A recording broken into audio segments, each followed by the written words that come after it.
Mr. Angus. Thank you, Mr. Chan, Mr. Sherman, for joining us this morning. At the outset, I want to say that Facebook in my region has been revolutionary. I represent a region that's bigger than the United Kingdom. I have communities that have no access to roads. I have some of the poorest communities in North America. The access of Facebook for young Indigenous people, for people contacting my office. I don't use the phone anymore. If I got a medical crisis in Saskatchewan, I get a message on Facebook, they get a response. So the power of Facebook to do good is incredible. But we are here because the power for Facebook to be misused, to do terrible things, is also at issue. And it is the question before us is the failure of Facebook to respect the absolute power it has. It sense in some ways that it thinks domestic laws are somehow quaint.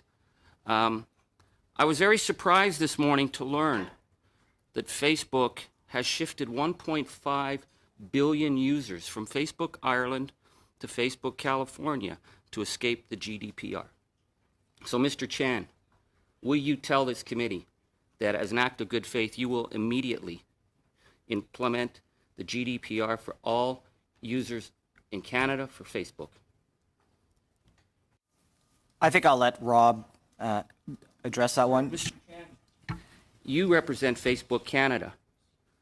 He represents Facebook California. I want to know, will you put the GDPR, will you commit today so that you don't have to be regulated to do it? You will self-regulate in Canada with the GDPR, yes or no?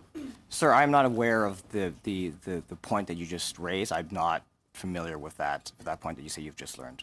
Would you bring, we're talking about 1.5 billion users that were shifted to escape European law this morning. So, Mr. Angus, a simple if question, I may will answer the you question. just say, we'll implement it in Canada, and then we can move on to the next question?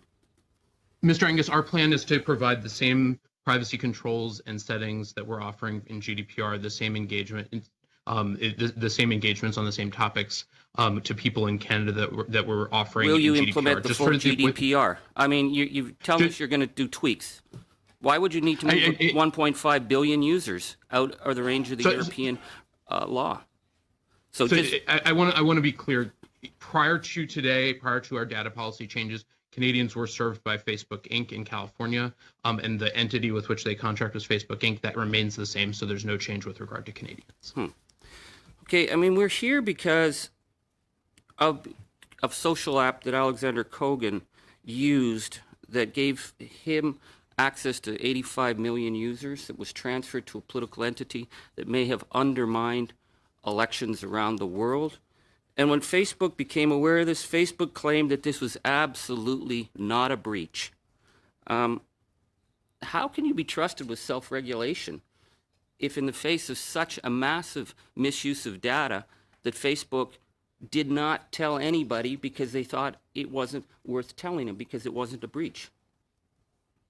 Well, I think it's critically important that we uphold the trust of our community, and part of what we've learned as a part of this is that we need to communicate more robustly about what's going on. Okay, so communicate more robustly. You became aware of this in 2015. You started telling Canadian users 3 weeks ago. That's not robust. That's getting caught. So again, the question before our committee is Facebook needing regulation because you cannot be trusted to do the right thing with the personal information. I want to reference you to Sandy Paraklis, who was brought in to do the privacy efforts to fix the problems at Facebook. He warned Facebook about numerous third-party apps, including a developer that was generating profiles of children without consent. And he said that Facebook's response to him was they did not want any negative press and to deal with these issues to get them out of the way as quickly as possible. He proposed a deeper audit on how the misuse of data was being used, and Facebook said, quote, "Do you really want to see what you'll find?" So I put it to you, Mr. Sherman. Obviously, Facebook hasn't taken this issue seriously. We will have to look at regulation. Mr. Zuckerberg said regulation. Do you think that Facebook has failed to represent the best interests of the people around the world who trust it? I think it's certainly our intention to do the best that we can in protecting the privacy and the information of users on our service. It's clear in this situation that we did not do enough. We're sorry for that, and we need to invest in doing more work. With regard to notifying people about situations like this and notifying regulators, I think we found out about this in the first instance from news reporting. There was news reporting in the intervening period about this situation, and so it certainly was not something that we intended to keep a secret. That said, I think notifying Canadians and others who are affected is something that we should have done and that we will do going forward. With regard to the broader characterization of the discussions at Facebook, I don't remember working with Mr. Parakilis. He was at Facebook some time ago, and I'm not familiar with the specific I guess it's just my concern is the issue of a but corporate culture that has so much power over data that seems so loosey-goosey about its use. And we are talking about data that may have undermined the integrity of international elections. Mr. Parakilis was brought in to deal with the privacy concerns at Facebook.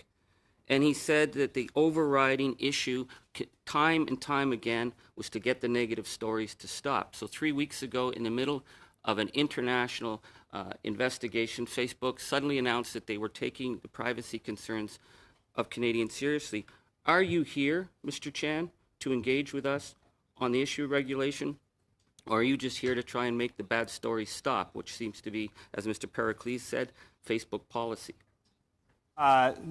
Absolutely, sir. We're here to engage with you substantively. On the issue of regulation, I think our CEO, Mark Zuckerberg, has been very clear that we do not oppose regulation. I think we want the right kind of regulation, and I think. So is GDPR the right kind of regulation for Canada? But if I may, sir, I mean because that's the question. There are some other things I just wish to add with respect to regulation. I think maybe Rob would have some views on the specific question that you have with respect to privacy regulation.